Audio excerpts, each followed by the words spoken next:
Bonjour à toutes et à tous. Voilà, je suis l'apôtre Emmanuel Mottet, on m'appelle également l'apôtre chanteur, puisque je suis un chantre consacré à l'Éternel, eunuque, depuis 12 ans, aucune relation sexuelle. Et comme vous le savez, je suis un apôtre du Christ, j'enseigne, mais je suis aussi un chantre. Les gens sont souvent étonnés lorsque je me présente comme l'apôtre chanteur, parce qu'ils disent c'est quoi? C'est intitulé apôtre chanteur, ça veut dire quoi? Les ministres autour de moi, ils me jalousent, ils me rejettent simplement parce que je dis je suis apôtre chanteur. Mais David était prophète, il était auteur, compositeur, chanteur de tous les psaumes que vous lisez, sur lesquels vous priez tous les jours. Donc David était roi, il était prophète, chanteur, auteur, compositeur. Et de même qu'il faisait des chansons qui faisaient fuir les démons de Saül, lorsque vous écoutez mon album 32 titres, intitulé Lettre Aya Nakamura, qui est un scandale contre le corps de la femme, contre la dignité de la femme, où vous avez 32 titres ouin du Seigneur, qui lorsque vous les mettez, les démons fuient, eh bien, je suis également, en effet, le chanteur des croyants, et j'ai des chansons sur le site intitulé Le chanteur des croyants, où vous trouvez cet album. Et donc, c'est comme ça que j'étais dans mon salon, comme vous voyez ici, il y a quelques jours, et je chantais justement une des chansons de cet album qui s'appelle Seigneur, je t'aime, que j'ai écrit, composé et publié sur le site des chanteurs des croyants. Seigneur, je t'aime, de tout mon être je t'embrasse, à ça je t'aime, Seigneur, remplis-moi, de ta présence, Seigneur, réjouis-moi, de ta parole, tu es ma richesse, mon Rédempteur, tu es ma gloire, Seigneur, je t'aime, oh, oh, oh, oh, oh, oh, oh, oh là là ouais, oh, oh, oh là là ouais, oh, oh, oh là là ouais, oh, oh, oh là là ouais, oh Seigneur, je t'aime. Donc vous voyez effectivement la pochette ici. Et donc, le soir, le Saint-Esprit m'amène sur YouTube. Parce que vous savez qu'il est écrit, les enfants de Dieu, les enfants de Yahweh sont conduits par l'Esprit de Yahweh. Il m'amène sur YouTube. Et tout à coup, il y a une vidéo qui surgit devant mes yeux. Et cette vidéo parle du fameux prophète Joël Francis Tatou. Et voici ce que Joël Francis Tatou déclare dans cette vidéo. Regardez.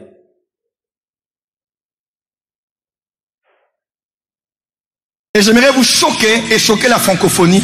Et je veux que tout le monde m'écoute et m'écoute très bien. Dans le Nouveau Testament, il n'y a aucun verset où Dieu nous demande de l'aimer. Mais quelqu'un me dira, les prophètes, on a lu Matthieu chapitre 22 ici. Il dit ces deux versets sont les versets dont dépendent la loi et les prophètes. En d'autres termes, Hakim, tu aimeras le Seigneur ton Dieu n'est pas un verset de la Nouvelle Alliance. Ce n'est pas le commandement du Christ. Ce n'est pas la Nouvelle Alliance. Ce n'est pas la dispensation de l'Église. Ce verset semble être bien. Et beaucoup de pasteurs nous prêchons toujours sur ça. Tu dois aimer Dieu de tout ton cœur. Aimer Dieu de toute ton âme. Aimer Dieu de tout ton esprit. Lequel d'entre les hommes, de ceux qui reçurent ces commandements, ont-ils obéi à Dieu à 100% sur ce qu'il attendait d'eux? Voilà pourquoi la seule chose qui te donne la victoire sur Satan, c'est la seule chose qu'il a refusé à Jésus d'entendre. L'apôtre Paul a dit, car nous sommes plus que vainqueurs par celui qui nous a aimés. Parce que la victoire est garantie par ce que tu as comme connaissance de l'amour que Dieu a vis-à-vis de toi. Dans le Nouveau Testament, Myriam, Dieu ne nous demande pas de l'aimer, mais Dieu nous demande de savoir que lui nous aime. Et c'est le fait de savoir, d'avoir la révélation que Dieu t'aime, qui va créer en toi l'amour nécessaire pour que toi tu puisses l'aimer. Voilà, nous allons revenir en détail, point par point, sur ce que Francis Tatou vient de déclarer. Et il y a déjà une chose qui me choque, parce qu'il dit que la seule chose qui peut vous sauver, c'est celle que Dieu n'a pas permis à Jésus d'entendre. Donc, apparemment, il y a des choses que Dieu n'a pas permis à Jésus d'entendre. Waouh! On va regarder ça point par point. Avant d'aller là-dessus, j'aimerais d'abord faire un préambule, parce que il y a des gens, lorsqu'ils voient un prédicateur comme ça, qui vient répondre à un autre prédicateur, ils disent « Ah, vous mangez entre vous, vous êtes dans les querelles, etc. » Non, pas du tout, parce que ce que je viens faire maintenant, et je le fais pourquoi? Parce que je me suis senti interpellé. Je me suis senti interpellé à 2 titres. Il a dit, j'aimerais choquer tous les francophones. Je suis francophone. Même si je parle aussi anglais, je suis bilingue, je suis francophone, n'est-ce pas? Je suis né au Cameroun. Au Cameroun, on parle le français et l'anglais. Donc, je me suis fait... Donc, c'est lui qui est venu me chercher. C'est pas moi qui viens ici pour interpeller Joël Francis Tatou. C'est lui qui m'a interpellé. Il a dit, j'aimerais choquer tous les francophones. Donc, mon droit de réponse est tout à fait légitime. En tant que francophone. J'ai un droit de réponse. Ensuite, j'ai également un droit de réponse en tant qu'apôtre du Christ. Et selon la Bible, il y a un principe qu'on appelle la confrontation biblique, qui est le combat pour la vérité, que nous avons vu dans Galates chapitre 2, versets 12 à 13, lorsque Paul va reprendre publiquement Pierre. Dans Galates chapitre 2, il dit, lorsque Paul vint à Antioche, je lui ai résisté en face, parce qu'il était répréhensible. Et si on regarde le verset 3, il dit, qu'est-ce qui s'est passé?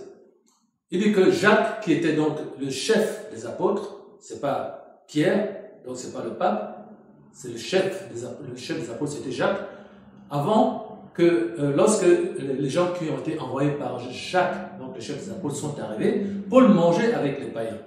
Et lorsqu'il a vu ces envoyés de Jacques, il s'est retiré, il s'est caché pour qu'on ne le voit pas manger avec les païens. Et il a entraîné Barnabas, qui travaillait avec lui, dans cette même hypocrisie. Et Paul dit, voyons, qu'ils ne marchaient pas selon la vérité. Et donc qu'ils étaient répréhensibles. Je lui résistais publiquement. C'est important, parce que les gens vont dire, oui, mais pourquoi vous n'avez pas écrit au prophète Joël Francis Tatou? Vous confondez, parce que la règle biblique qui dit, si ton frère a péché, reprends-le entre toi et lui seul. S'il ne t'écoute pas, prends 2 ou 3 témoins. S'il n'écoute pas les 2 ou 3 témoins, dis-le à l'église. S'il n'écoute pas l'église, considère-le comme un publicain, c'est-à-dire un païen. Ces règles-là ne s'appliquent pas dans ce cas, puisque, comme Paul l'a fait ici avec Pierre, il n'a pas repris en privé, il a repris Pierre en public, parce que c'est en public que Pierre a transgressé la loi divine. Si tu pêches en public, c'est-à-dire devant un grand nombre de gens, bien il faut qu'on te reprenne aussi en public.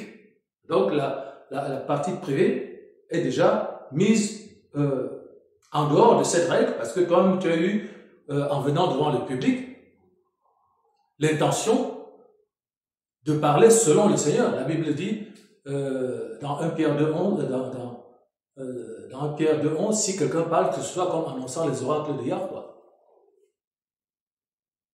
Si quelqu'un parle, que ce soit comme annonçant les oracles de Yahweh. Donc quand tu viens en public, c'est pour annoncer les oracles de Yahweh. Donc tu es sûr que c'est le Seigneur qui parle. Donc on doit te reprendre en public. Et c'est ce que je vais faire en mon tour, parce que je suis indigné par ces paroles. Et voici maintenant, en tant qu'apôtre, appelé comme fondement de la parole divine, un architecte de la maison divine, je vous invite maintenant à aller dans les Écritures pour vérifier pas à pas chaque parole de ce que Francis Joël Tatou a prononcé. Allons-y. Alors, mesdames, mesdemoiselles, messieurs, chers frères et sœurs bien-aimés, puisque c'est le Saint-Esprit qui m'a donné ce droit de réponse, eh bien, j'ai mis par écrit, comme je le fais toujours dans mes enseignements, parce que je sais que la plupart des prédicateurs se contentent de se mettre derrière un micro pour enseigner soi-disant, mais en fait, ils ne font que prêcher. Ils ne vérifient pas si quelqu'un prend des notes. Ils ne posent pas des questions ni pendant la prédication, ni après la prédication, ni le dimanche suivant, ni le samedi, ni dans la semaine, pour vérifier que ce qu'il a enseigné a bien été digéré et mis en pratique. Il ne revient pas vérifier auprès de ceux qui l'ont écouté s'ils ont bien compris le message.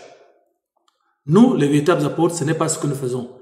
Si les apôtres avaient fait ça, que Luc n'avait pas écrit, que Paul n'avait pas écrit, etc., vous n'auriez pas la parole divine.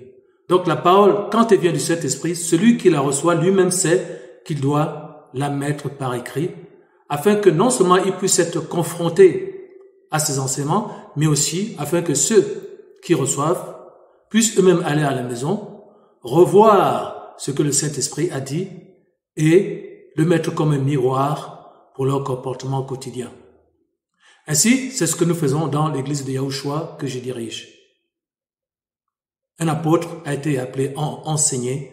C'est une colonne, c'est une fondation de l'église. Donc, il faut que ce qu'il dit soit écrit ou noté afin d'être confronté aux situations de tous les jours et de permettre une croissance vérifiable des auditeurs et des fils et des filles du Seigneur Yahweh, Y-A-H-W-U-A-H, ou Yahweh le masculin. Parce qu'il y a des gens qui disent que Dieu est féminin. Non, Dieu n'est pas féminin, Dieu est masculin. D'accord? Quand Yahushua, le Christ, arrive, il dit « Mon Père, c'est masculin », et le Père dit « Mon Fils, c'est masculin ». Le Saint-Esprit, c'est masculin. Il n'y a pas de Dieu féminin. L'abomination qu'on entend dans les églises concernant la Shekinah, ça c'est Satan. Shekinah, ça veut dire Ashtaroth, ça veut dire Astarté, c'est la reine du ciel. C'est la même que vénèrent les catholiques, les hindous et tous les satanistes. Il n'y a pas de Dieu féminin, Dieu est masculin, d'accord? C'est pour ça que le Christ est né d'une femme avec un chromosome Y paternel divin. Bien. Donc, Joël t'a tout dit, j'aimerais vous choquer. Je vais choquer toute la francophonie. Et là, c'est mon notion apostolique qui est sollicitée, autant que le fait que je sois francophone. Il m'interpelle en tant que francophone. Donc, j'ai un droit de réponse, comme je l'ai dit en préambule, et mon notion apostolique est également interpellée parce que je suis, comme vous, une parole vivante que je suis devenu lorsque j'ai reçu l'alliance de la filiation divine qui est dans le Nouveau Testament et que ainsi j'ai été rempli du Saint-Esprit, ayant été appelé conformément à Romains 8, 28, n'est-ce pas? Ceux qu'il a connus d'avance, il les a aussi prédestinés à être semblables à l'image de son Fils. Pas d'une femme, pas de mari, ni je ne sais qui. À l'image de son Fils, pas de vos prédicateurs qui disent qu'ils sont vos pères et vous êtes leurs fils et vos filles. Ça, ce sont des abominations. Lorsque Paul a dit ça, c'était une figure de style. Ça ne veut pas dire qu'il était véritablement père. N'appelez personne père sur la terre, seul, Yahweh seul, qui est assis dans le ciel. Lui seul est votre père. Donc, rejetez tous ces prédicateurs qui disent qu'ils sont vos pères et qui vous appellent fils et filles. D'accord? Nous avons un seul père, c'est Yahweh. C'est comme ça qu'ils abusent de vous. Donc, nous qui avons été connus d'avance, il nous a prédestinés à être semblables à l'image de son Fils. Et ceux qu'il a prédestinés, il les a aussi appelés. D'accord? Et ceux qu'il a appelés, il les a aussi justifiés par le sang de Christ. Et ceux qu'il a justifiés, il les a aussi glorifiés par sa présence, par la manifestation de Christ en eux. Selon que le Christ dit dans Jean 14, 25, Jean 14, 20, en ce temps-là, vous connaîtrez, c'est-à-dire c'est une expérience intime, énergétique, vous connaîtrez que je suis en vous, que vous êtes en moi. Vous connaîtrez que je suis en vous, que vous êtes dans le Père et que je suis également, que vous êtes en moi. Donc nous sommes un, devenons un. Donc c'est une connaissance énergétique, physique même, autant que c'est une connaissance par la révélation de la connaissance du Fils.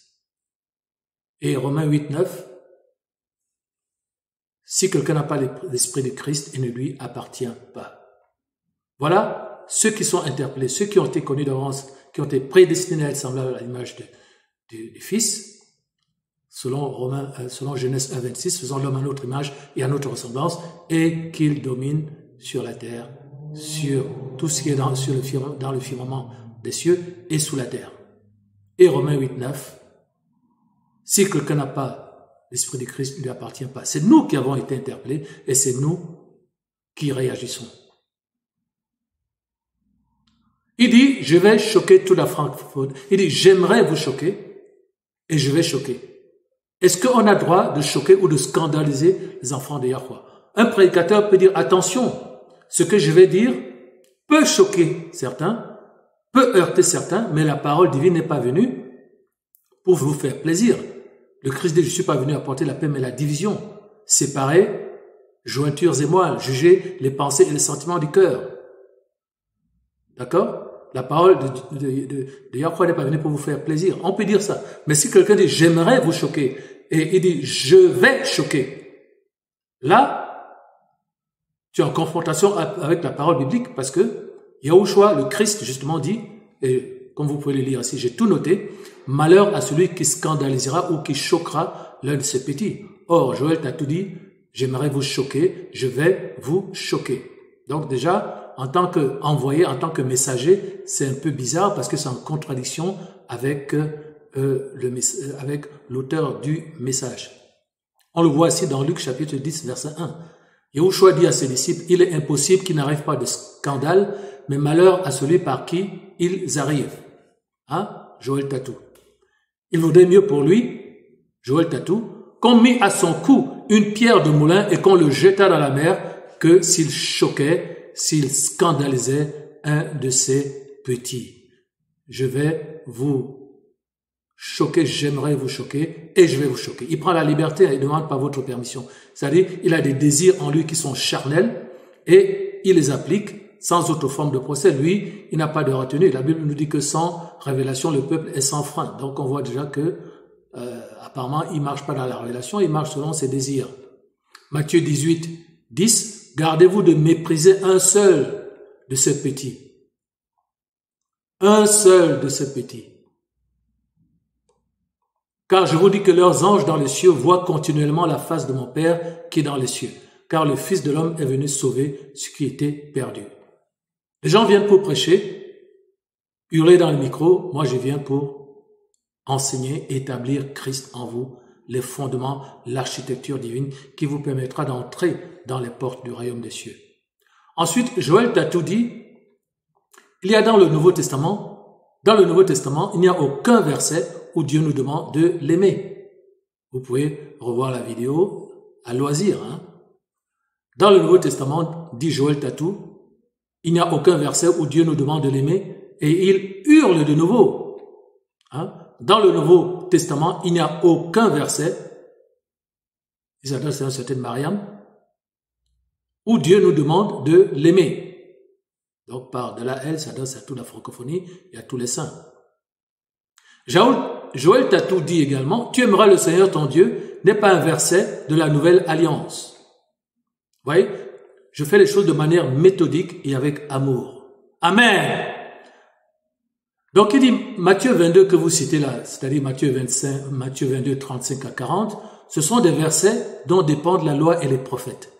Tu aimeras le Seigneur ton Dieu n'est pas dans la nouvelle alliance, dit Joël Tatou. Ce n'est pas le commandement du Christ, dit Joël Tatou.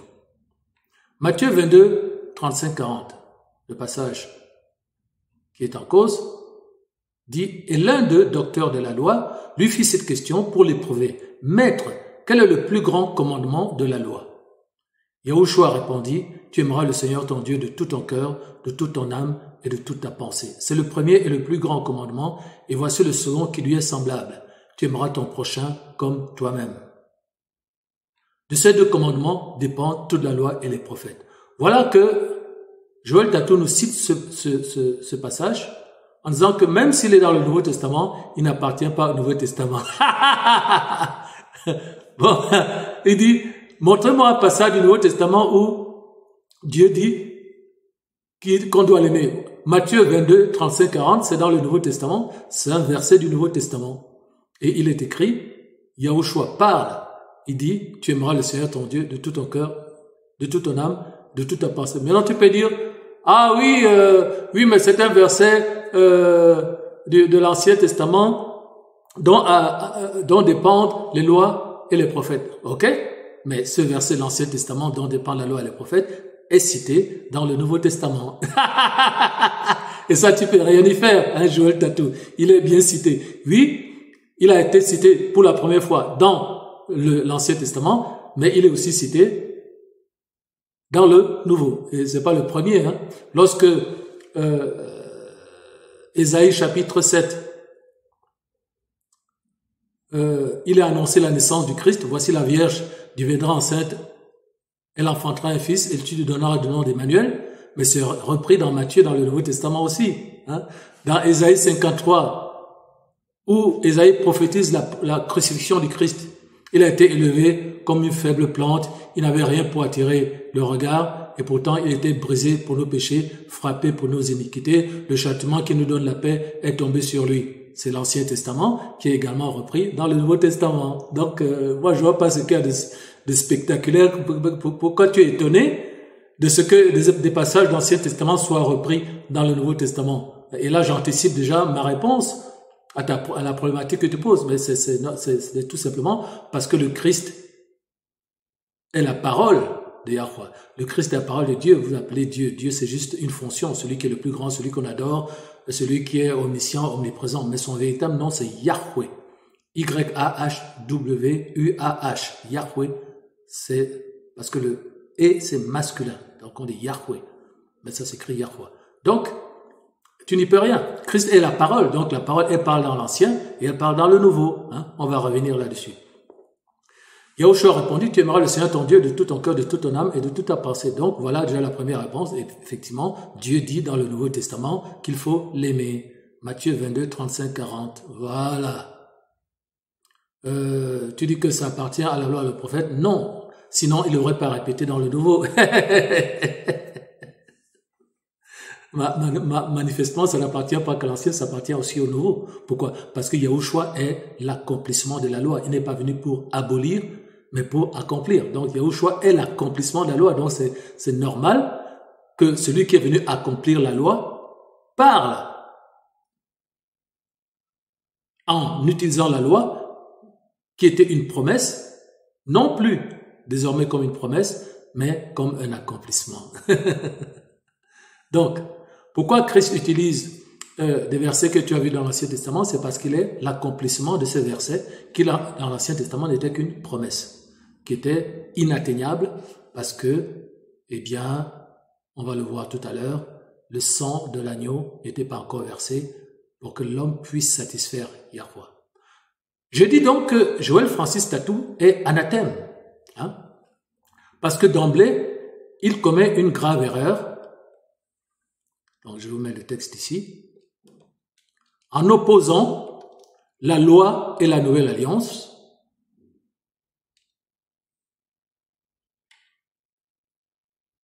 en cherchant à les séparer, ouais, je fais ça en direct, hein. Je corrige ici devant vous, tout est en direct. En cherchant à les séparer,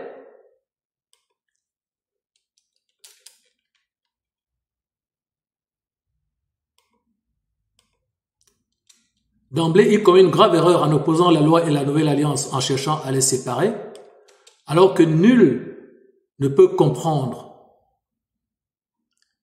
la fin d'une histoire sans en connaître le commencement. Hein? Vous en conviendrez.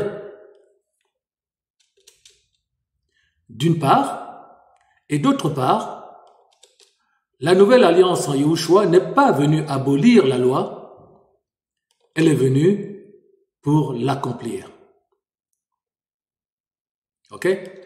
D'où il ressort que ces deux testaments, qui sont également deux contrats, puisque, vous savez, j'ai écrit un livre, Conversation avec Yahushua, où pendant plusieurs jours, Yahushua est venu me voir pour me donner les valeurs qui permettent de réformer l'Église globale.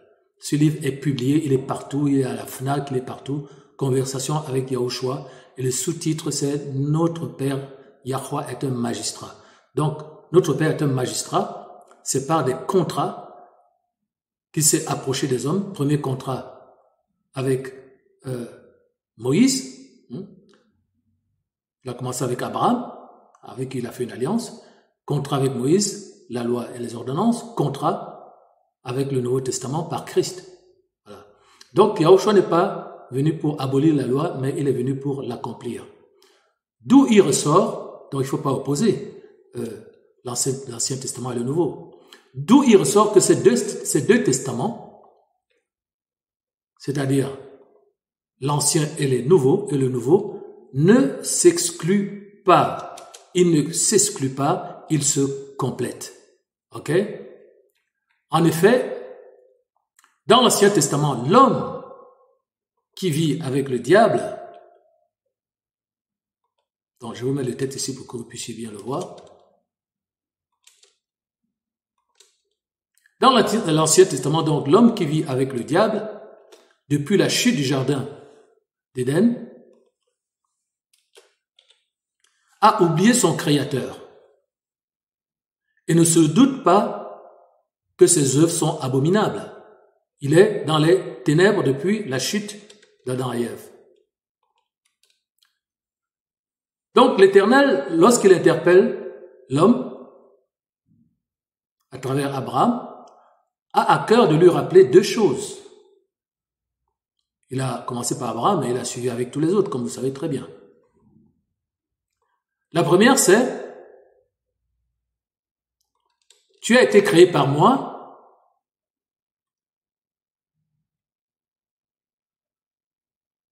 tu as été créé par moi, dont j'existe avant toute chose. » Ok? Ça, c'est la première chose. La seconde chose, je vais te prouver que tu es un pécheur en faisant sortir tes péchés comme du pu. La deuxième chose, je vais te prouver, ô homme, que tu es un pécheur en faisant ressortir tes péchés comme du pu. Comment? Eh bien, voilà 10 commandements pour faire sortir tes péchés. Donc, nous sommes ici en train d'expliciter ce que Joël Tatou ne comprend pas concernant l'Ancien Testament et le Nouveau Testament. Parce qu'il a une approche de quelqu'un qui n'a fait aucune étude biblique conduite par le Saint-Esprit. C'est regrettable quand on veut être le prophète des nations et qu'on a des milliers de gens qui vous suivent avec des yeux de chimène, hein, des yeux amoureux. Hein.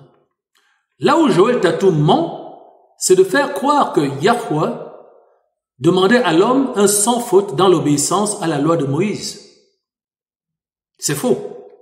Le décalogue, c'est-à-dire les 10 commandements, était seulement un miroir dans lequel, pour la première fois depuis le jardin d'Éden, l'homme pouvait vérifier une identité horrible eu égard au modèle divin, afin que l'homme voyant le fleuve intarissable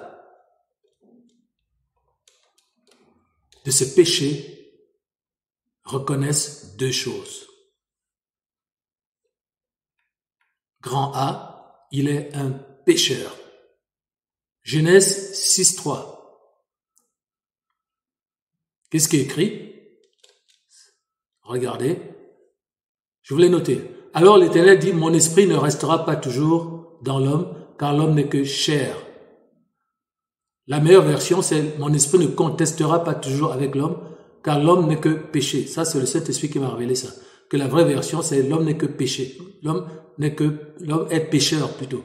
Le Saint-Esprit dit, dans cette version de Genèse 6.3 dit, alors mon esprit ne contestera pas toujours avec l'homme, dit l'Éternel, car l'homme est pécheur. C'est un peu comme, vous pouvez imaginer un bateau à voile qui est sur la mer, d'accord, et qui veut aller contre le vent. Donc il y a une bataille.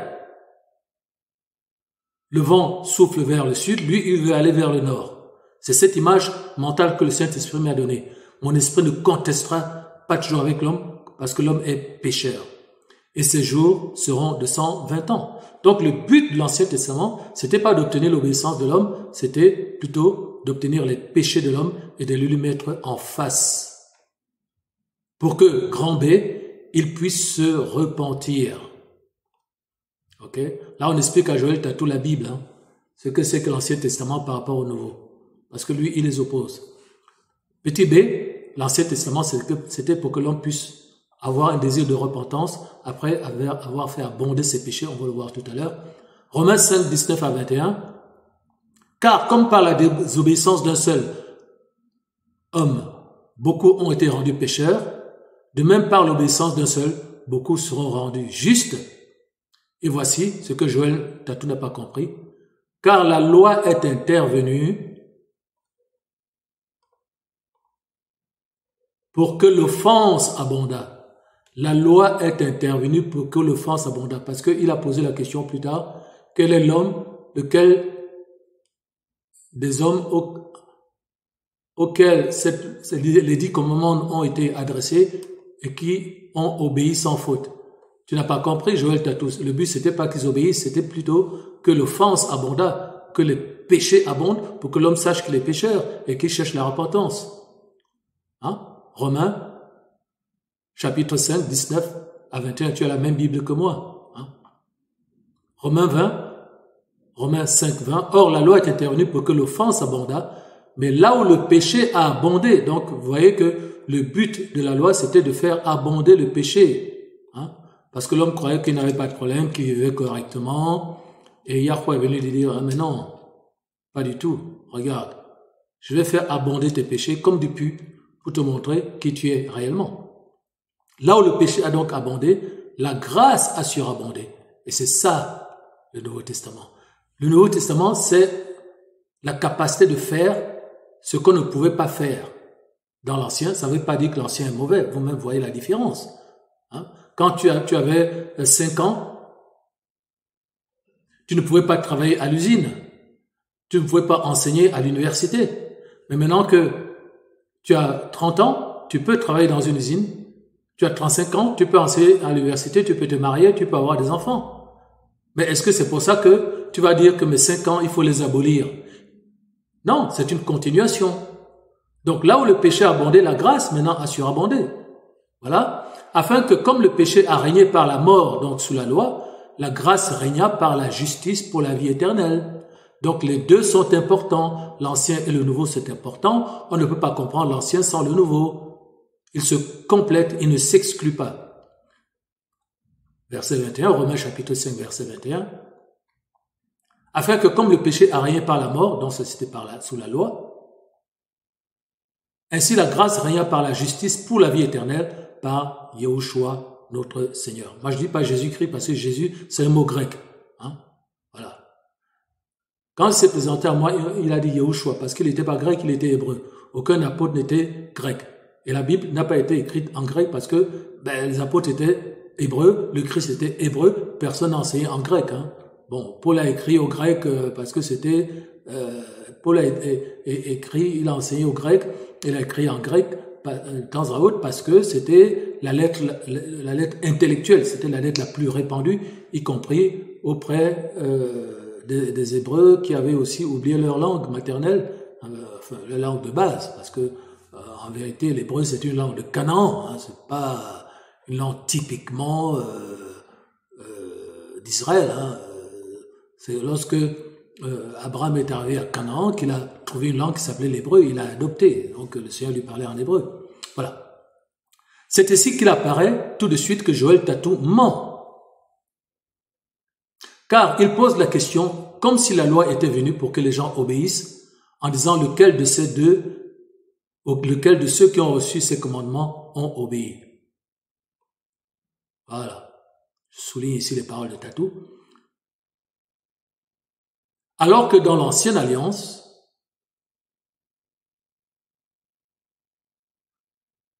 Yahweh cherche à convaincre l'homme de ses péchés et non pas d'obtenir son obéissance. Galates chapitre 3, 19 à 26. Pourquoi donc la loi? Donc on va donner une petite leçon à Joël Tatou ici. Hein?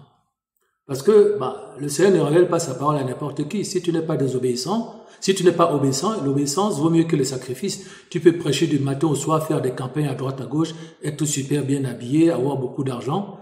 Mais ça, ce sont juste des sacrifices. Mais l'obéissance, c'est ce qui fait la différence entre les vrais enfants et les enfants de Satan, les véritables prédicateurs et les ministres de Satan. Galates 3, 19 à 26. Pourquoi donc la loi? Mais le Seigneur ne révèle sa parole qu'à ses véritables ministres. Eh bien, la loi a été donnée ensuite à cause des transgressions jusqu'à ce que vint la postérité à qui la promesse a été faite. Elle a été promulguée par des anges au moyen d'un médiateur. Ok? Or, le médiateur n'est pas médiateur d'un seul, tandis que Yahweh est un seul. Dieu est un seul. La loi est-elle donc contre les promesses de Dieu? Là, nous confrontons Joël Tatou par la parole. La loi est-elle donc contre les promesses de Dieu? Loin de là, Joël Tatou. S'il eût été donné une loi qui pût procurer la vie, la justice viendrait réellement de la loi. Mais l'Écriture a tout renfermé sur le péché afin que ce qui avait été promis fût donné par la foi en Yahushua. Donc, le point capital ici, c'est le verset 21. Contrairement à ce que dit Tatou, la loi n'est pas contre les promesses. C'est-à-dire que si tu t'appuies sur la loi pour obtenir quelque chose du Seigneur, tu n'es pas contre la nouvelle alliance. Puisque la loi, c'est la promesse de ce qui ne peut être obtenu que dans la nouvelle alliance. Donc les deux sont liés. Donc on ne peut pas dégager la loi en disant la loi ça n'a plus aucun intérêt, n'a aucun sens, et que tu aimeras le Seigneur ton Dieu de toutes tes forces, de tout ton âme, de toutes tes pensées. Ça n'appartient pas au Nouveau Testament, c'est faux. Ça appartient au Nouveau Testament, c'est écrit dans le Nouveau Testament. On l'a vu tout à l'heure dans un passage du Nouveau Testament, dont c'est écrit dans le Nouveau Testament, et c'est Yahweh Dieu qui le dit dans le Nouveau Testament, contrairement à ce que a dit. Donc, Tatou, tu es donc un menteur, puisque tu dis qu'il n'y a aucun passage du Nouveau Testament où Dieu dit « aimez-moi ». C'est faux, on vient de le lire dans Matthieu. Tu aimeras ton Dieu, c'est le Christ même qui le dit. Donc, c'est pas parce que ce passage est aussi dans l'Ancien Testament qu'il n'est pas valable dans le Nouveau. Attention, attention, attention. Le Nouveau Testament n'est pas venu pour que ce qui a été annoncé par les prophètes ne soit plus valable. Parce qu'à ce moment-là, tu es en contradiction avec Éphésiens 2:20, qui dit que nous avons été édifiés sur le fondement des apôtres et des prophètes. Ces prophètes-là, ce n'est pas les prophètes de l'Église, c'est les prophètes de l'Ancien Testament. C'est les Ésaïe qui a annoncé la naissance du Christ. C'est les Jérémie. Quand Jérémie dit que l'Éternel m'a parlé en disant, avant que tu ne fusses conçu dans le ventre de ta mère, je te connaissais déjà et je t'avais appelé pour être prophète des nations. Mais Joël Tatou a utilisé ce passage pour annoncer son ministère prophétique. Les prophètes dans l'église, ils utilisent le passage de Jérémie. Mais à ce moment-là, Joël Tatou n'a pas dit, ah non, mais ça c'est l'Ancien Testament, ça ne marche pas, faut pas l'utiliser, faut pas l'écouter. Pardonnez-moi, ça c'est une toux d'indignation. C'est toujours comme ça quand j'enseigne que le Saint-Esprit est indigné. Parce que j'ai pas de tout, hein. Bon. Donc la loi n'est pas contre les promesses. Il n'y a pas une contradiction, une opposition entre l'Ancien Testament et le Nouveau, puisque, je le répète, l'Ancien Testament annonce ce qui va s'accomplir dans le Nouveau. Et d'après la révélation que moi j'ai reçue de Christ, parce que Christ, c'est lui-même qui m'a enseigné l'Évangile. Parce que l'Évangile que j'ai reçu, je l'ai ni reçu ni appris d'un homme. Mais c'est une révélation de Yahushua qui m'a pris dans la rue, où j'étais champion de France de karaté, médaille des championnats d'Europe. Je sortais d'une discothèque avec des femmes à droite, à gauche. Je me glorifiais de la gloire du monde. Lorsque une voiture a foncé sur moi, tout le monde a cru que j'étais mort. Je me suis retrouvé indemne sur l'autre côté du trottoir. C'est là que pour la première fois, j'ai entendu la voix. Et je savais que c'était lui, le Fils de l'homme, qui me dit, tu vois, tu n'es pas immortel. Tu dois choisir avec qui tu veux passer l'éternité. Tu n'es bon qu'à être admiré des autres, mais toi, qu'as-tu déjà fait pour quelqu'un? C'est comme ça que j'ai pleuré en voyant que ma vie était néant. Et il m'a dit, plus tard, quand j'ai enseigné dans les églises pendant 10 ans, il m'a dit, je te sors de ces églises parce que tu vois bien qu'elles ne me servent pas. Les pasteurs ne cherchent que leurs intérêts. On ne prêche pas la sanctification, on cherche l'argent, les voitures et le plus grand nombre de gens dans une salle pour payer la salle et pour financer la vie de luxe du pasteur. Il m'a ramené chez moi, il m'a enseigné lui-même pendant 10 ans. C'est pour ça que les gens n'aiment pas mes enseignements. C'est pour ça que vous voyez que je ne suis pas populaire. Comme le Christ n'était pas populaire. Ou 120 disciples ont quitté en un jour. Parce que comme il a dit, spacieux est le chemin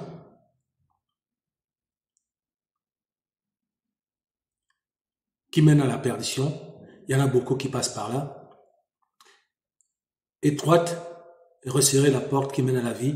Il y en a peu qui le trouvent. Il y a des gens qui m'interpellent en disant, toi, tu n'as pas beaucoup de followers. Et je suis content parce que c'est pas moi qu'il faut suivre, c'est le Seigneur. Et puis, l'évangile, le succès de l'évangile, ça consiste pas dans le grand nombre de gens qui vous suivent. La foule suivait le Christ, mais quand il fallait aller sur la montagne, il n'y avait même pas 12 disciples, il n'y en avait que 3, qu'il appelait les colonnes. Jean, Jacques et Pierre. Ils appelaient les fils de tonnerre. Voilà. Donc, ce que Joël ne comprend, Tatou ne comprend pas, c'est que il ne faut pas opposer l'ancien et le nouveau, que la différence entre l'ancien et le nouveau n'est pas une opposition, c'est simplement que dans l'ancien, on promet et dans le nouveau, on peut enfin obtenir, accomplir, devenir. Voilà. Donc c'est ainsi que on continue ici en disant, la loi est-elle donc contre les promesses de Dieu, de Yahweh? Loin de là. S'il lui était donné une loi qui peut procurer la vie, la justice viendrait réellement de la loi, mais l'Écriture a tout renfermé sous le péché, voilà, c'était ça l'Ancien Testament, afin que ce qui avait été promis fût donné par la foi. Donc il ne faut pas demander aux gens en disant, oui, mais est-ce que les gens à qui on a donné les 10 commandements, est-ce qu'ils ont réussi à obéir à ces 10 commandements? C'est que tu n'as rien compris. C'était pas le but. C'est dans le Nouveau Testament que l'obéissance est exigée. Dans l'Ancien Testament, c'était la reconnaissance de l'état de pécheur et la quête de la repentance. Monsieur Joël Tatou. Hein? Mais l'Écriture a tout renfermé sous le péché afin que ce qui avait été promis fût donné par la foi en Yahushua à ceux qui croient, afin que la foi, avant que la foi vînt, Monsieur Joël Tatou, nous étions enfermés sous la garde de la loi. Donc tu vas pas mépriser ton gardien. Tu vas pas dire, ah, mon maître d'école là, à l'école primaire, lui, c'est n'importe quoi, il n'a aucun intérêt pour moi, parce que maintenant je suis à l'université, parce que maintenant je suis dans une école d'ingénieurs. Hein, c'est stupide. C'était ton gardien, c'était ton précepteur. C'est grâce à lui que tu as appris à lire, à compter, ce qui te permet aujourd'hui d'être dans une école d'ingénieurs. Avant que la foi vienne, nous étions enfermés sous la garde de la loi en vue de la foi qui devait être révélée.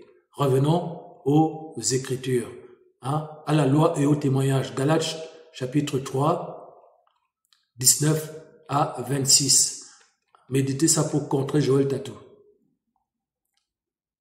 Ainsi, la loi a été comme un pédagogue. On ne peut pas mépriser l'Ancien Testament. C'est un pédagogue. La loi a été comme un pédagogue pour nous conduire à Christ afin que nous fussions justifiés par la foi. Donc quand on me dit, tu aimeras l'Éternel ton Dieu de toute ton âme, de toutes tes pensées, ce n'est pas un message de la Nouvelle Alliance et du Nouveau Testament, c'est faux. Puisque Christ le prononce dans Matthieu, qui est le Nouveau Testament, et le prononce en tant que celui qui est venu accomplir la loi. Voilà. Donc Christ porte en lui l'ancien et il porte en lui le nouveau en tant qu'il est venu accomplir l'ancien dans le nouveau. La nouvelle alliance, c'est l'accomplissement de l'ancienne alliance. Mais sans l'ancienne alliance, il n'y a pas de nouvelle alliance. Sans l'Ancien Testament, tu ne peux pas comprendre le Nouveau Testament. Sans la loi, tu ne peux pas comprendre l'Évangile. Gloire au Seigneur. La foi étant venue, nous ne sommes plus sous ce pédagogue. Voilà. C'est pas parce que maintenant, aujourd'hui, tu es un professeur d'université qu'il faut mépriser ton maître d'école. Ok?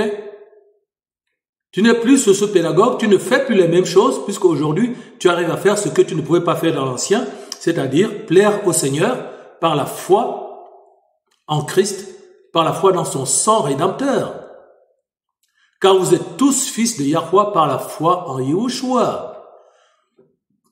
Donc, j'écris ici par le Saint-Esprit. Ce n'est pas parce que je suis à l'université que je vais juger nul et non avenu ce que m'a appris mon maître d'école pour le certificat d'études.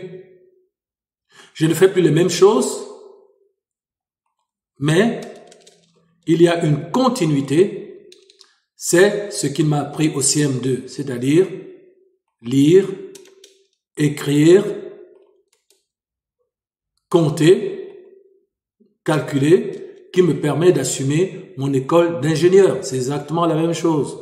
Donc, lorsque Joël Tatou veut opposer la loi à la nouvelle alliance, en disant « Tu aimeras le Seigneur ton Dieu » n'est pas un verset la nouvelle alliance, que Matthieu 22 ne sont que des versets dont dépend la loi et les prophètes, « Tu aimeras le Seigneur ton Dieu » n'est pas dans la nouvelle alliance, ce n'est pas le commandement du Christ, c'est faux, puisqu'il le dit dans Matthieu.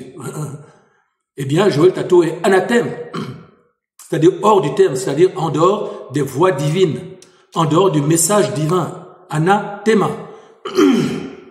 Matthieu 5, 17. Ne croyez pas que je sois venu pour abolir la loi ou les prophètes. Il n'y a pas plus clair. Ok? Contrairement à ce que dit Joël Tatou, que non, il faut laisser tomber ce passage parce qu'il a été déclamé dans l'Ancien Testament. Mais c'est toujours le même qu'il a déclamé. C'est la parole. La parole s'est faite chair dans le Nouveau Testament et nous l'avons reconnu comme la gloire du Fils venu du Père. Donc, entre parenthèses, le Saint-Esprit par ma bouche vous dit ici que Shekinah, ce n'est pas la gloire de Dieu. La gloire de Dieu, c'est le Christ, le Fils du El vivant. Jean chapitre 1, la parole est venue vers les siens ne l'ont pas reçue. Mais à ceux qui l'ont reçue, à ceux qui ont cru en son nom, elle a donné le pouvoir de devenir enfants de Dieu, Yahweh, et nous avons reconnu sa gloire, pas la gloire Shekinah. Sa gloire, c'est la gloire de Christ, comme la gloire du Fils unique venu de Dieu, Yahweh. Donc la gloire, c'est la gloire du Fils. Il n'y a pas de gloire Shekinah. Ça, c'est Satan qui veut voler la gloire du Christ. Shekinah n'existe dans aucun verset biblique, dans aucun livre saint. Le mot Shekinah appartient à la Kabbale juive, c'est-à-dire à la magie juive, au satanisme juif, pour lesquels on les condamnait déjà dans l'Ancien Testament avec le culte de Astarté, la reine du ciel, à qui on donnait déjà des encens. Dans Jérémie chapitre 47, Shekinah, Lucifer, Shekinah, Lucifer, Shekinah, Lucifer, Shekinah, Lucifer, Shekinah, Astarté, Shekinah, Astarté, Shekinah, Astarté, Shekinah, Astaroth, Shekinah, Astaroth, Shekinah, Astaroth. Et ceux qui chantent Shekinah sont les prophètes de Baal, de Jézabel. Voilà. Et je suis venu aujourd'hui en tant qu'Élie et Jéhu pour les décapiter. Ne croyez pas que je sois venu pour abolir la loi ou les prophètes. Je suis venu non pour abolir, mais pour accomplir. Ok? Car je vous le dis en vérité, tant que le ciel et la terre ne passeront point, il ne disparaîtra pas de la loi un seul iota ou un seul trait de lettre jusqu'à ce que tout soit arrivé. Ok? Donc il faut pas dégager l'Ancien Testament, il faut pas dégager le passage qui dit tu aimeras ton Dieu de tout ton être, de toute ton âme, de toutes tes pensées, parce que ce passage-là, ça ne disparaîtra pas jusqu'à ce que tout soit arrivé, c'est-à-dire la nouvelle alliance où tout s'accomplit. Ok? Donc, le Saint-Esprit, comme je disais tout à l'heure, quand il m'a enseigné lui-même, il m'a enseigné que c'est l'ancienne alliance qui valide ce qu'on fait dans la nouvelle alliance. Et c'est ça le ministère du docteur, parce que vous ne connaissez pas les ministères. Il y a 5 ministères, mais il faut comprendre la définition de chaque ministère. On voit des églises, comme les églises de ICC, où il y a que des pasteurs, et puis il y a le pasteur principal. Non. Dans l'église, il y a 5 ministères. Il y a apôtre, le fondement, la première pierre. Il y a secondement les prophètes. C'est 1 Corinthiens 12, 28. Je suis pas en train d'inventer la Bible. Le Seigneur a mis une hiérarchie. Non seulement il a donné la structure de l'église avec 5 ministères, la parole, il a également mis une hiérarchie dans l'église, ce qui n'existe dans aucune de vos églises, qui sont dans des églises de Satan. Voilà. Comme il a dit à Pierre, arrière Satan, car tes pensées sont les pensées d'un homme et non de Yahweh. Donc la pensée de Yahweh, c'est qu'il y a 5 ministères. Éphésiens 4, 8 à 16. Celui qui est monté, c'est le même qui est descendu. Il a fait des dons, il a fait des captifs, il a fait des dons aux hommes. Il a donné les uns comme apôtres, les autres comme prophètes, les autres comme docteurs, évangélistes et pasteurs pour le perfectionnement des saints en vue de l'œuvre du ministère, afin que nous ne serons plus emportés à tout vent de doctrine dans la ruse et les tromperies des hommes dans les moyens de séduction. C'est ça la structure d'église. Ensuite, il a donné la hiérarchie de son église, l'église de Yahushua. Après, il y a toutes sortes d'églises, hein. Mais l'église que Yahushua est venu bâtir dans Matthieu 16, il a donné une hiérarchie dans 1 Corinthiens 12, 28. Il a donné, premièrement, les apôtres. Proton, première pierre, c'est la pierre qu'on pose afin de bâtir Secondement, c'est lui qui dit secondement, c'est lui qui dit premièrement, c'est lui qui dit premièrement, secondement, c'est pas moi. Mais vous comprenez pas pourquoi il a dit premièrement, secondement, troisièmement. C'est quoi votre problème? C'est quoi votre problème? Citez-moi une entreprise, une administration, une famille, ou un groupe de personnes où il n'y a pas de hiérarchie. Ça n'existe pas. Mais vous avez réussi à faire ça. En disant, moi c'est mon église, je suis prophète. Moi c'est mon église, je suis pasteur. Moi c'est mon église, je suis docteur. Moi c'est mon église, je suis évangéliste. Vous êtes anathème. Matthieu 5, 17. Ne croyez pas que je sois venu pour abolir la loi et les prophètes. Je suis venu non pour abolir, mais pour les accomplir. Car je vous le dis en vérité, tant que le ciel et la terre ne passeront point, il ne disparaîtra pas de la loi un seul iota ou un seul trait de lettre jusqu'à ce que tout soit arrivé. Et comme nous l'avons déjà dit au départ, contrairement à ce que dit Joël Tatou en disant que non, parce qu'un passage a été cité dans l'Ancien Testament, eh bien, il n'est pas valable dans le Nouveau. Mais que dit ici Éphésiens 2, 20 à 21? Vous avez été édifiés sur le fondement des apôtres et des prophètes de l'Ancien Testament. Je vous ai cité Ésaïe qui annonce la naissance du Christ. Je vais citer Jérémie et tous les autres. Or, ceux de la Nouvelle Alliance sont bien édifiés sur le fondement des apôtres et des prophètes de l'Ancien Testament. Donc, les prophètes de l'Ancien Testament sont un fondement de l'Église parce qu'ils annoncent ce qui va se passer dans l'Église. Ils annoncent l'Église. C'est-à-dire la plateforme où on pourra enfin obéir à Yahweh. Et le fondement qui suit, c'est apôtre, c'est-à-dire la première pierre sans laquelle rien ne peut être bâti. Voilà. Donc, Éphésiens 2, 20, 21, vous avez été édifiés sur le fondement des apôtres et des prophètes. Ce n'est pas les prophètes du Nouveau Testament. Hein. Voilà. Yahushua lui-même étant la pierre angulaire. C'est comme ça que ça fonctionne. En lui, tout l'édifice bien coordonné s'élève pour être un temple saint dans le Seigneur. Donc, pour valider quelque chose dans le Nouveau Testament, il faut se référer dans l'Ancien Testament. C'est pour ça que je vous parlais des ministères. Et ça, c'est le travail du docteur. Le ministère du docteur que vous n'avez pas dans vos églises, c'est son travail. C'est de vérifier l'historique des Écritures depuis le commencement jusqu'au Nouveau. C'est lui qui vérifie ça. C'est lui qui vérifie que ce que vous êtes en train d'enseigner là dans le Nouveau a bien été annoncé dans l'Ancien.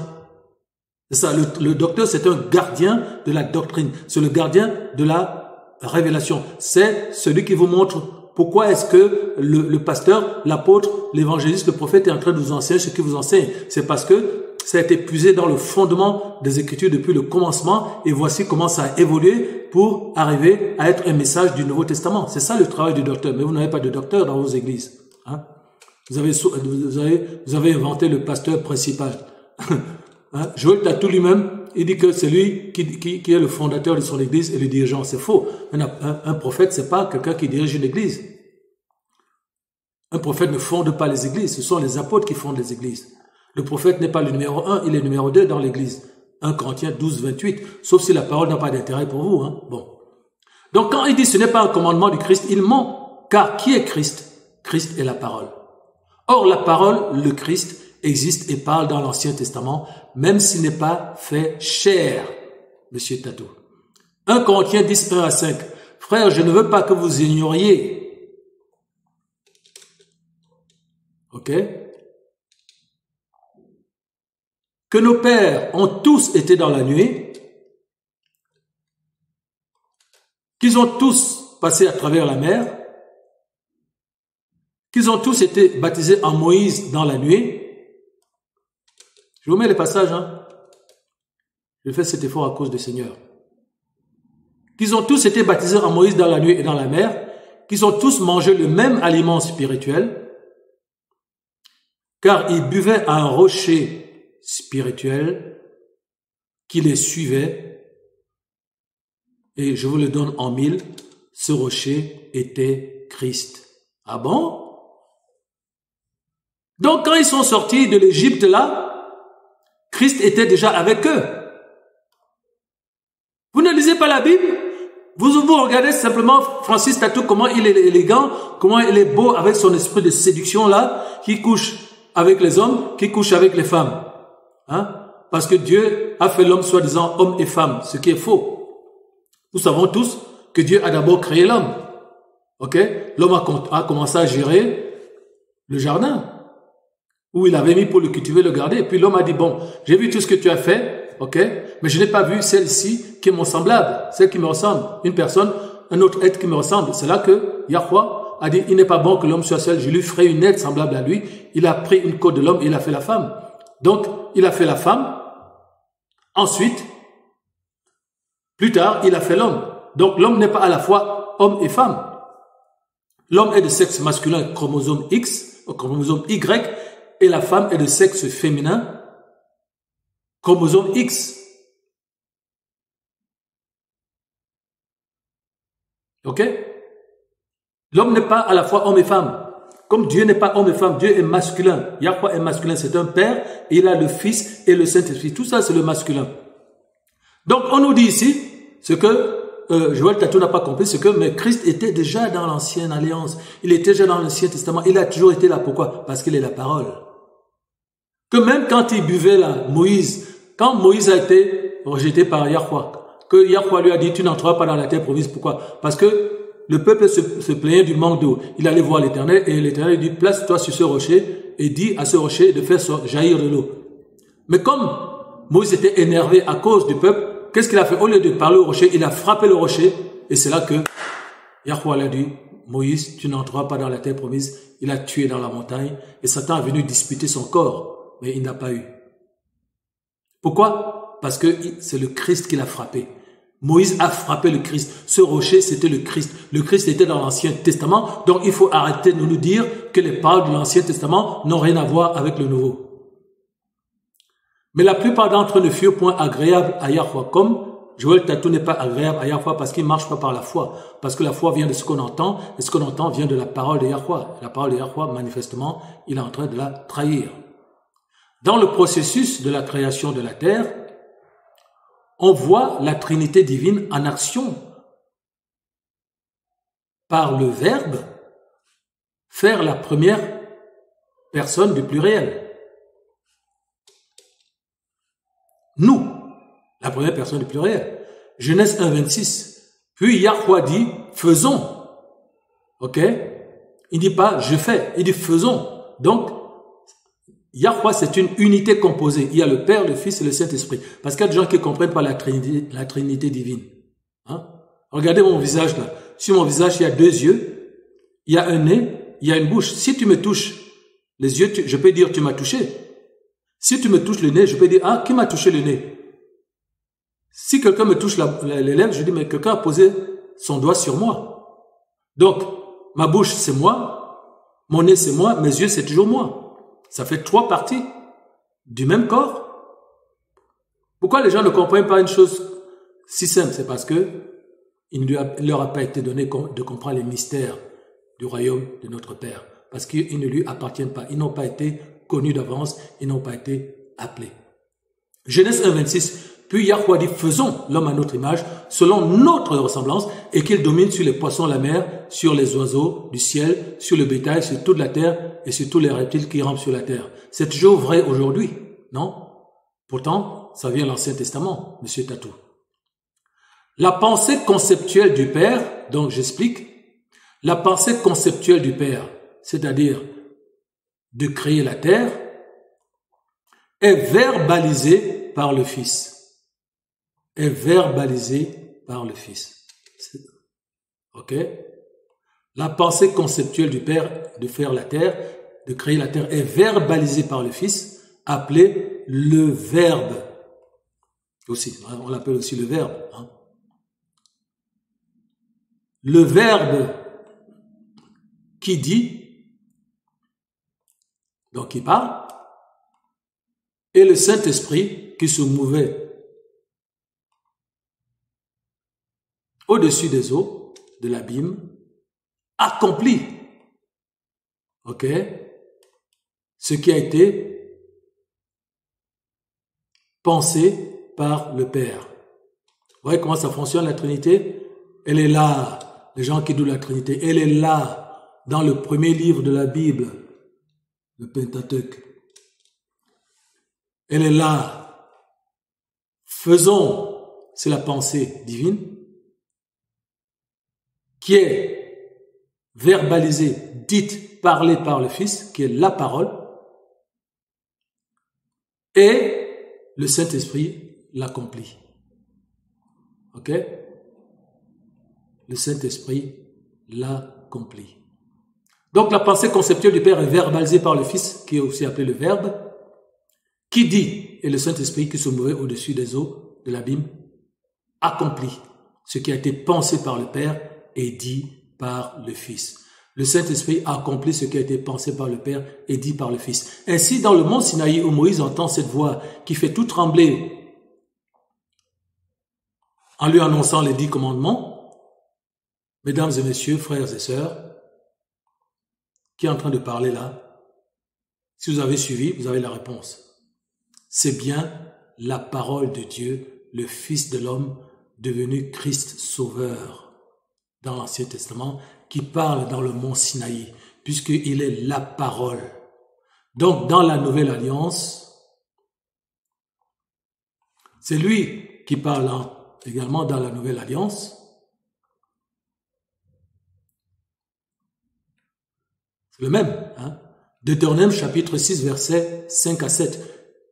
C'est le même qui dit dans Deutéronome, celui qui dit dans Deutéronome 6, versets 5 à 7, « Tu aimeras l'Éternel, ton Dieu, de tout ton cœur. » On dit le El, c'est-à-dire le Père, parce que Dieu, c'est pas un nom, c'est une fonction. Donc, El, ça veut dire Père.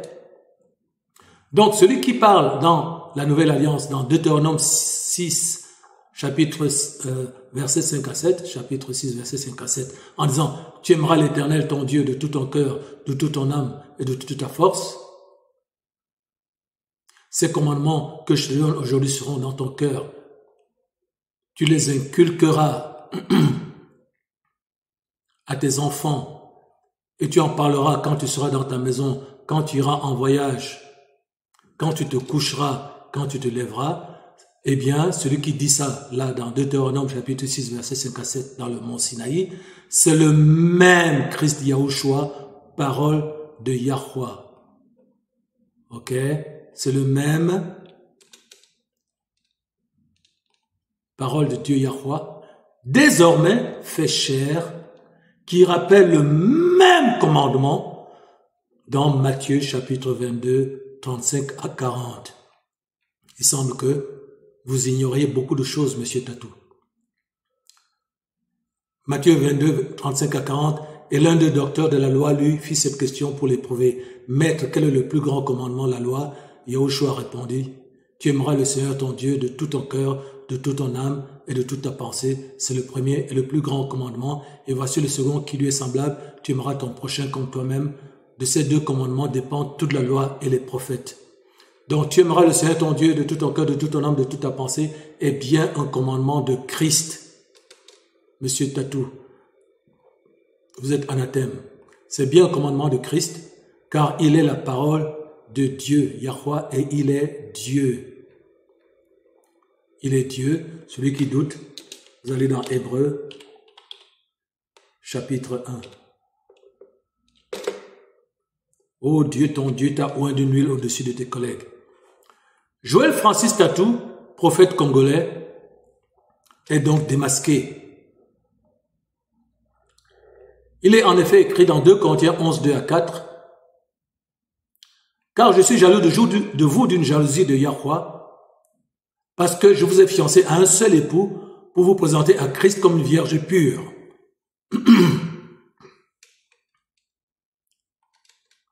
Toutefois, de même que le serpent séduisit Ève par sa ruse, et aujourd'hui il utilise Joël Francis Tatou, qui se prétend prophète, de même que le serpent séduisit Ève par sa ruse, je crains que vos pensées ne se corrompent et ne se détournent de la simplicité à l'égard de Christ. Le serpent séduisit Ève par sa ruse et continue à séduire dans vos fausses églises. Car si quelqu'un vient vous prêcher un autre évangile, un autre Yahushua, un autre Jésus que celui que nous avons prêché, parce que quand il dit dans quel que Jésus n'a jamais dit, aimez-moi, que ça n'appartient pas à Jésus, c'est un autre Jésus. Quand Joël Tatou vous parle de Jésus, c'est un autre Jésus. Sachez-le aujourd'hui. Car si quelqu'un vient vous prêcher un autre Jésus, ok? Je suis l'apôtre Emmanuel Moté, je suis venu pour vous instruire. Si quelqu'un vient vous prêcher un autre Jésus que celui que nous avons prêché, aussi vous recevez un autre esprit, ok? Il faut le mettre ici, en petit. Un autre esprit que celui que nous avons reçu, donc c'est un autre esprit qu'a reçu Tatou, et c'est un autre esprit par lequel il vous prêche. Si quelqu'un vient vous prêcher un autre Jésus que celui que nous avons prêché, si vous recevez un autre esprit que celui que vous avez reçu, ou un autre évangile que celui que vous avez embrassé, vous le supportez bien. Comment nous savons que c'est un autre? Parce que ce n'est pas écrit. Galates 1, 6 à 9. Je m'étonne que vous vous détourniez si promptement de celui qui vous a appelé par la grâce de Christ pour passer à un autre évangile. Vous êtes passé à un autre évangile. C'est tous ces gens qui se lèvent là pour crier ah! Dans l'église de Joël Tatou, vous êtes passé à un autre évangile. Vous suivez un autre Jésus et vous avez un autre esprit. Non pas qu'il y ait un autre évangile, mais il y a des gens qui vous troublent et qui veulent renverser l'évangile de Christ. Mais quand nous-mêmes, quand un ange du ciel annoncerait un autre évangile que celui que nous avons prêché, qu'il soit anathème. Nous l'avons dit précédemment et je le répète à cette heure. Si quelqu'un vous annonce un autre évangile que celui que vous avez reçu, qu'il soit anathème. Tite chapitre 1 verset 10. Il y a en effet surtout parmi les circoncis beaucoup de gens rebelles, de vains discoureurs et de séducteurs comme Tatou, Joël, Francis, soi-disant prophète, et tous ceux qui sont dans la même clique que lui, dans les loges maçonniques, qui amènent la franc-maçonnerie dans l'église, auquel il faut fermer la bouche. Il bouleverse des familles entières. Ok? Donc je mets bien les textes ici. Il bouleverse des familles entières, enseignant pour un gain honteux ce qu'on ne doit pas enseigner. Il ne faut pas enseigner qu'il n'y a aucun passage dans le Nouveau Testament où Christ dit qu'il ne faut pas l'aimer. L'un d'eux, leur propre prophète, comme aujourd'hui Joël Francis Tatou, a dit « Crée-toi, toujours menteur, méchante bête, ventre paresseux ». Seconde partie, rapidement, dans le Nouveau Testament, dit Tatou, Dieu, donc Jésus, ne nous demande pas de l'aimer. Donc ça c'est un faux Jésus, puisque ce n'est pas écrit. Jean 21, 15 à 17. Après qu'ils eurent mangé, Yahushua dit à Simon-Pierre, le vrai Yahushua, fils de Jonas, m'aimes-tu plus que ceux-ci ne m'aiment? Fils de Jonas, m'aimes-tu plus que ne m'aiment ceux-ci? Il lui répondit, oui Seigneur, tu sais que je t'aime. Yahushua lui dit, paie mes agneaux. Deuxième fois, verset 16. On est dans Jean 21, 15 à 17. Vous allez donner ça à Tatou parce qu'il dit qu'il n'y a pas de passage où Jésus dit qu'il faut l'aimer, où Dieu dit qu'il faut l'aimer. Voici le deuxième verset. Il lui dit une seconde fois, Simon, fils de Jonas, m'aimes-tu? Pierre lui répondit, oui Seigneur, tu sais que je t'aime. Yahushua lui dit, paie mes brebis. Il lui dit pour la troisième fois, Simon, fils de Jonas, m'aimes-tu? Donc, à 3 reprises dans l'Ancien Testament, Yahushua dit qu'il faut l'aimer. Menteur, menteur, Joël Francis Tatou. Il était attristé de ce qu'il lui avait dit pour la troisième fois, m'aimes-tu? Il lui répondit, Seigneur, tu sais toutes choses, tu sais que je t'aime. Yahushua lui a pas dit, non, tu peux pas me dire ça. Tu peux pas me dire que tu m'aimes parce que je l'ai jamais enseigné, j'ai jamais dit ça. Non, qu'est-ce qu'il lui répond? Paie mes brebis. Jean 14, 20 à 21. En ce jour-là, vous connaîtrez que je suis en mon Père, que vous êtes en moi et que je suis en vous. Et donc, voici encore un autre passage où Dieu dit qu'il faut l'aimer. Jean 14, verset 21. Celui qui a mes commandements et qui les garde, c'est celui qui m'aime. Hello, Joël Francis Tatou, le Seigneur t'a voilé les Écritures. Celui qui a mes commandements et qui les garde, c'est celui qui m'aime. Et il répète, celui qui m'aime, 2 fois ici. Ce sont les passages où Dieu dit qu'il faut l'aimer. Et celui qui m'aime sera aimé de mon Père. Parce que vous voyez, Joël Francis Tatou, il a renversé la parole. Il dit, pour que tu aimes, Dieu n'est pas venu pour te dire qu'il faut que tu l'aimes. Mais pour que tu saches que lui, il t'aime. Et quand tu sauras qu'il t'aime, c'est là que tu pourras l'aimer. Vous avez vu le satanisme? C'est exactement le contraire. La Bible dit, celui qui m'aime, c'est celui que j'aimerai et que mon Père aimera. Regardez ça. Regardez l'entourloupe de Joël Francis Tatou. Hein? Le ministre de Satan. C'est celui qui m'aime qui sera aimé de mon Père. Mais Joël Tatou dit, non, c'est parce que c'est quand tu sauras que Dieu t'aime que tu l'aimeras. Vous voyez comment Satan renverse la Bible par son ministre? Mais ce qui est écrit par le véritable Saint-Esprit, c'est, non, c'est quand tu vas m'aimer que alors tu seras aimé de mon Père et que je t'aimerai et je me ferai connaître à toi. Dieu Yahweh nous demande de savoir, c'est ce que Francis Tatou dit, que lui nous aime et c'est d'avoir la révélation que Dieu t'aime qui fait que tu pourras l'aimer. Je répète, Francis Joël Tatou dit, Dieu nous demande de savoir que lui nous aime, c'est d'avoir la révélation que Dieu t'aime qui fait que tu pourras l'aimer. C'est faux. Parce que ce que nous venons de dire, c'est que c'est le contraire. C'est plutôt toi d'aimer Dieu qui t'a aimé le premier. Et c'est ça qui fait que toi aussi tu seras aimé du Père et du Fils et ils viendront à toi. Donc c'est faux. Tu n'as pas besoin, deuxième point, tu n'as pas besoin de savoir qu'une personne t'aime pour l'aimer. Hello. Tu n'as pas besoin de savoir qu'une personne t'aime pour l'aimer, contrairement à ce que dit Joël Tatou. C'est pour ça qu'il est écrit « Aimez vos ennemis ». Aimez vos ennemis, vous savez qu'ils ne vous aiment pas. Pardonnez à ceux qui vous font du mal, sachant qu'ils ne vous aiment pas. Ok? Mais vous les aimez. Sans savoir qu'ils vous aiment. Vous savez qu'ils ne vous aiment pas, mais vous les aimez. Ok? Bénissez ceux qui vous maudissent, car vous les aimez, sachant qu'ils ne vous aiment pas. Priez pour ceux qui vous persécutent. Si vous êtes calomnié parlez avec bonté. Ainsi vous serez fils de votre Père qui est dans les cieux, dit le Saint-Esprit. Vous voyez comment Satan a voulu renverser la parole divine et vous êtes là, oh, alléluia, amen. Voilà. Il vous a déjà contaminé parce que ses lèvres sont impures et le peuple qui est devant lui est impur, comme disait Ésaïe chapitre 6, avant la réforme. 1 Jean 5,14. Quiconque croit que Yahushua est le Christ est né de Dieu et quiconque aime celui qui l'a engendré aime aussi celui qui est né de lui. Autrement dit, si tu aimes le Père, tu dois aimer le Fils. 1 Jean 5, 1, 4. Il dit, où est le passage dans le Nouveau Testament où Dieu dit qu'il faut l'aimer? Ils sont nombreux les passages. Mais, comme tu n'es pas un ministre de Christ, tout ça, tu as été aveuglé. Nous connaissons que nous, et regardez comme c'est important celui-ci, nous connaissons que nous aimons les enfants de Dieu lorsque nous aimons Dieu et que nous gardons ses commandements. C'est extrêmement grave. Nous connaissons que nous aimons les enfants de Dieu lorsque nous aimons Dieu. Mais, Tatou dit que non, Dieu n'a dit nulle part qu'il faut l'aimer. Pourtant, voici encore un autre passage. Car l'amour de Dieu consiste à garder ses commandements, et ces commandements ne sont pas pénibles parce que tout ce qui est né de Dieu triomphe du monde, et la victoire qui triomphe du monde, c'est notre foi. Donc Joël Tatou, en disant, je mets ici en bleu, Joël Tatou ment en disant qu'il n'est écrit nulle part dans le Nouveau Testament qu'il faut l'aimer, où Dieu dit qu'il faut l'aimer.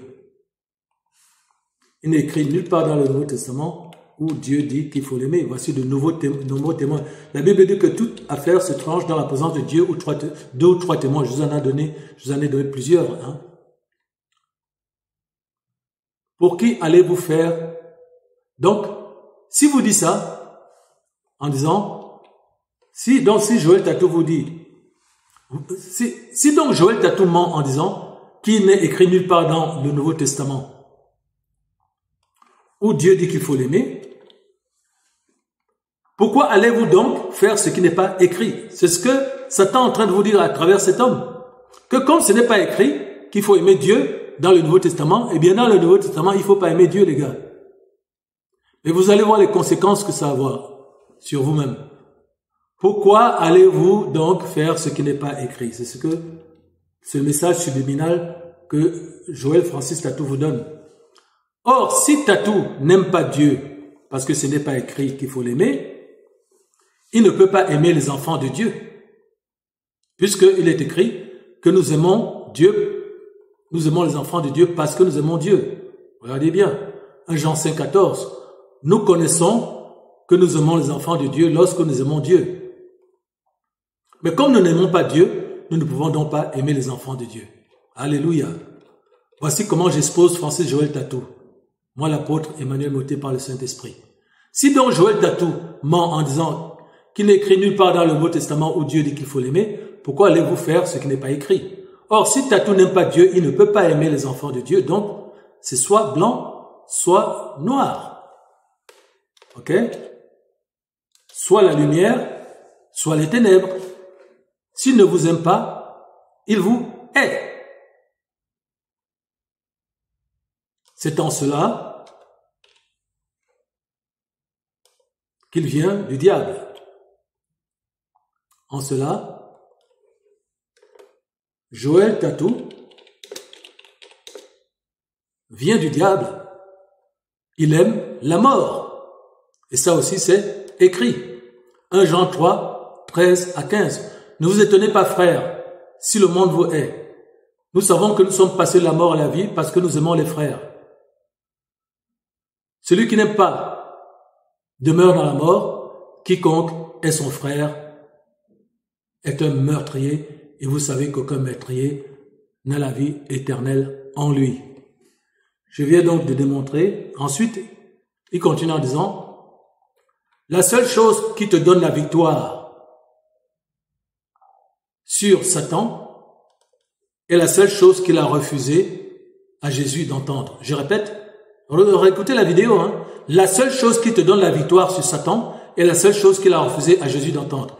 Les gens de son église, je sais pas, ils ont les oreilles bouchées, ils ont complètement lobotomisé, envoûtés par les bagues et les ceintures sataniques. Mais qu'est-ce que dit Matthieu 11, 27? Toutes choses m'ont été données par mon Père.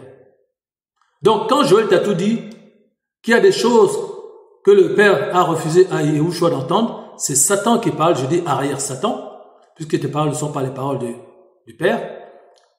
Toutes choses, Matthieu 11, 27, le Christ répond par le Saint-Esprit ici. Au contraire, toutes choses m'ont été données. Ce n'est pas un quart des choses, ce n'est pas la moitié des choses, ce n'est pas certaines choses, c'est toutes choses. Mais bien aimé, toutes c'est quoi? Toutes c'est toutes. Donc on ne peut pas dire ce que dit Tatou ici, que la seule chose qui te donne la victoire sur Satan est la seule chose qu'il a refusé à Yahushua d'entendre. C'est-à-dire, il est en train de te dire que tu ne peux pas vaincre mon père Satan. Vous avez vos pères le diable et vous voulez servir votre père. Vous voulez faire la volonté de votre père, celui qui ment dès le commencement. Tatou est en train de dire, vous ne pouvez pas vaincre le diable, parce que la seule chose qui pouvait le vaincre, Yahushua ne l'a pas reçu du Père, donc Yahushua ne peut pas vous la donner. Donc cette chose ne peut pas être enseignée. Mais Yahushua répond, c'est faux. Matthieu 11, 27, toutes choses m'ont au contraire été données par mon Père, et personne ne connaît le Fils si ce n'est le Père, et personne non plus ne connaît le Père si ce n'est le Fils, et celui à qui le Fils veut le révéler. Donc Joël Francis Tatou vous hait car il est du diable. Il dit la victoire est garantie par la connaissance de l'amour que Dieu a pour toi. Lequel de ceux qui ont reçu ces commandements ont obéi? Les commandements et la loi n'étaient pas pour produire la justice, réponse, et l'obéissance, mais le péché plutôt, et c'est dans la nouvelle alliance que s'accomplit la loi par l'obéissance. Donc nous pouvons conclure sur notre titre, comment Joël Francis Tatou est le Christ en vous. Soyez bénis. Merci Seigneur pour cette parole, qu'elle entre dans les cœurs de ceux que tu as appelés pour apporter la transformation nécessaire. Je chasse l'esprit qui séduit à travers Joël Francis Tatou et tous ses pairs, qui amènent la magie, la franc-maçonnerie dans l'église, tous les serviteurs de Satan, qu'ils descendent de la chair, tous les serviteurs de Jézabel, les prophètes de Baal qui soient décapités spirituellement. Au nom de Yahushua, je brûle tous les artifices sataniques dans les églises. Je brûle tous ces esprits qui viennent séduire les églises. Tous ces prédicateurs célèbres tous ces prédicateurs populaires qui font croire qu'un grand prédicateur, c'est celui qui a un grand nombre de gens dans son église, qui est bien habillé, qui a des voitures, qui voyage dans les avions. Et je lis l'esprit de Jézabel, l'esprit de mensonge, au nom de Yahushua. Allez en paix, allez prendre ce qui est écrit dans le livre des Actes. Ces Juifs étaient plus sages, Acte 17, 11, que ceux de Thessalonique, les Juifs de Béret, parce qu'ils sondaient tous les jours la parole de Yahushua pour vérifier si ce qu'on leur disait était exact. Allez mettre les genoux par terre et dites, est-ce que je dois, Seigneur, suivre Joël Tatou? Est-ce que l'apôtre Emmanuel Moté a raison? Et attendez la réponse du Seigneur. Soyez bénis.